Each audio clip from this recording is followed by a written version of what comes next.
an even larger scam that's going on. One of the biggest brainwashing efforts, one of the biggest PSYOP campaigns of all, is the campaign to convince us that morbid obesity is healthy and beautiful. We've seen this all over the place, including Dove's disturbing new ad campaign featuring an obese social justice activist, as well as Gillette's creepy demand that we love our skin, Victoria's Secret's so-called body-positive fashion shows, et cetera, et cetera, et cetera. All of these campaigns, among many others, are a disingenuous effort to convince Americans that being fat and unhealthy is, in fact, beautiful and wonderful and great. We're expected to suspend our senses and affirm yet another thing that is obviously not true. But amid this intense bombardment of pro-obesity propaganda, what just happened at the National American Miss Pageant manages to stand out. This is an event that, according to its website, aims to foster positive self-image by enhancing the natural beauty within. Okay, so Matt Walsh is about to do one of my favorite things. Talk about some of the lunacy in this clown world that we live in. This is about Miss Alabama. If you guys don't know, Miss Alabama has to weigh a lot. I don't want to get into specifics here. That's rude. I'm a gentleman. And yeah, I mean, the title of this video is Obesity is Nothing to Celebrate. So Matt Walsh, if you guys can't already tell, he's a little fiery, and it's about to get even better. Now, it's distinct from the better-known Miss America pageant. Normally doesn't get that much attention. It's getting attention this year, though, because the National American Miss Pageant just named a morbidly obese 23-year-old woman named Sarah Milliken as their Miss Alabama. She'll go on to compete at the national level later this year. Watch. A woman from Atmore is living her dream, representing the state of Alabama in the National American Miss Program. WKRG News 5 Summer Pool introduces us to this inspiring young woman. A crowning achievement, 8 years in the making. Sarah Milliken of Atmore has competed in the National American Miss Program since... I mean, look at this. Is anybody in here... Is anybody here watching this thinking that this is the most beautiful woman? Now, you might think she's pretty. That might be your thing. I don't know. Maybe that's you. But do you think that she's the most beautiful woman in Alabama? That's the question here. Apparently, according to the judges, she is. What? She was 15. I competed once as a junior teen when I was 15, again as a teen when I was 16, and not placing, that was really, really hard. Now at 23, the famous saying rings true. Third time's a charm. Just being able to come back 8 years later and say, okay, I didn't give up on this dream, and now, because I didn't give up on it, I get to be the next Miss Alabama and wear this crown for a year.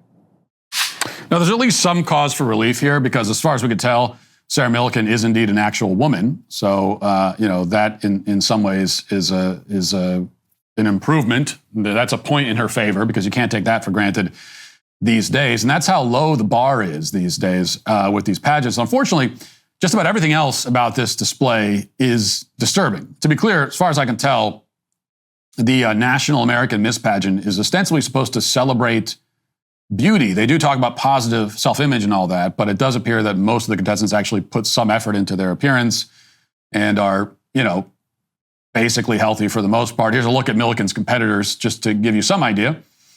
And, for the most part. Okay. Let's analyze here. This is what you guys came for, right? You have 5, 4, 3, 2, 1. Okay.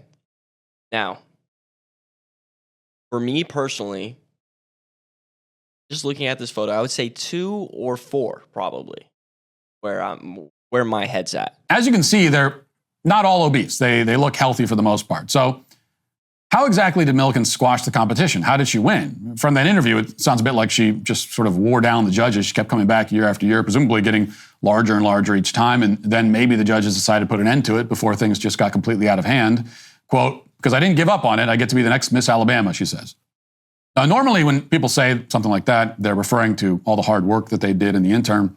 They're implying that they endured some form of personal sacrifice, improved themselves before ultimately winning the prize. But that's not the case here. This woman just kept throwing herself at this competition until, she tipped the scales in her favor somehow. Now, to be fair, as the interview went on, Milliken did attempt to provide some clarity as to what exactly she was doing for the 8 years that she was trying to win this competition. Watch. I hope that they learn that no matter what your body looks like, no matter where you come from, you can do anything that you set your mind to. You know, I didn't think that it was possible for a plus-size girl to win. I didn't think it was possible for a girl from small-town Alabama to win. Getting that win took a lot of hard work. I worked literally every single day for 365 days. There wasn't a day that I wasn't practicing my on-stage speech or my introduction, interview. So she was working every day for 365 days on her speech and interview prep. Now, left unstated is that she was also overeating, dangerously so, the entire time. Are we just gonna let that one slide? And after all, it's a big part of this interview, her whole story. She's presenting herself as a success story because she won despite being obese. Why isn't she proud of the fact that she's obese? Why isn't she telling us exactly how much you have to eat in order to get her figure? If it's not shameful and dangerous to be critically obese, then why shy away from talking about it? Now, at one point in that clip, you heard this woman utter the cliche, you can do anything you set your mind to. And it's supposed to be an uplifting message amid all of the online hate that she's receiving.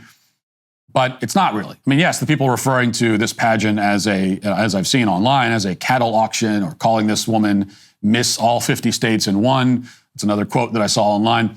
These people are being crass, but there's also an important point here, which is that this woman is setting herself up for a very early death, and no one encouraging her to pursue that actually has her best interests at heart. If you actually care about this woman, then you would not encourage her to kill herself, and eating that much is a slow motion suicide. Like we all know, you are looking like that, you are not going to live to the age of 75.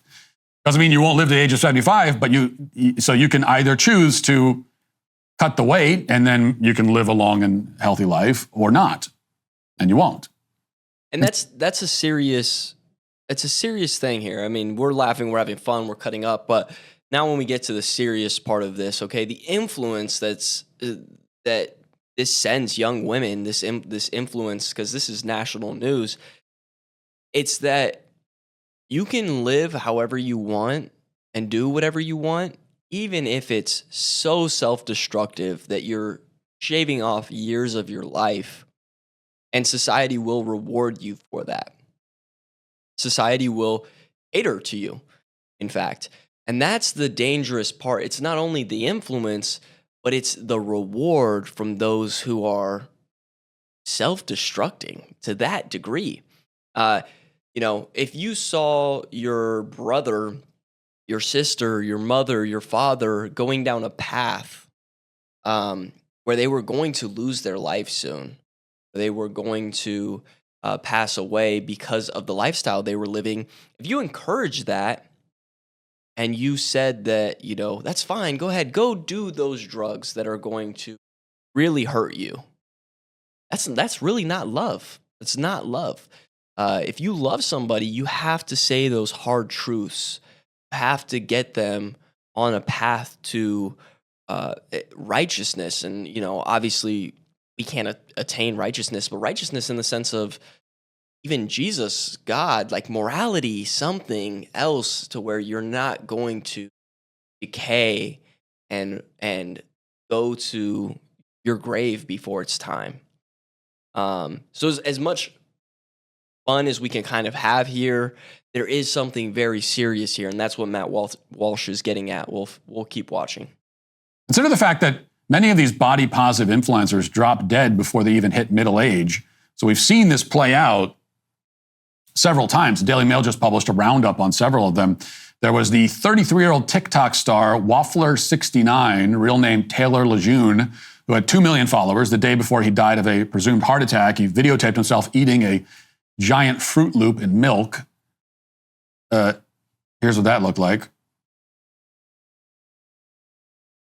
Oh, it's not a video, it's just a thing. Okay. Well, anyway, that's the thing.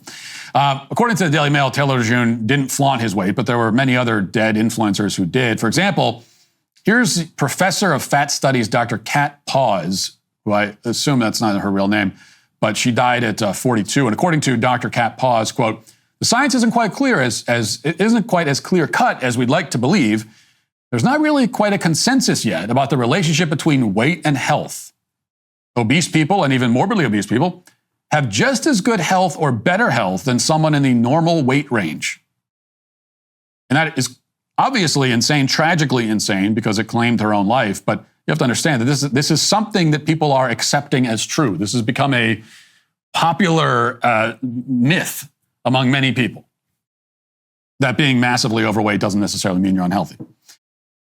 Oh man, it's brutal. And I love that Matt Walsh is talking about it. I love that he's covering it.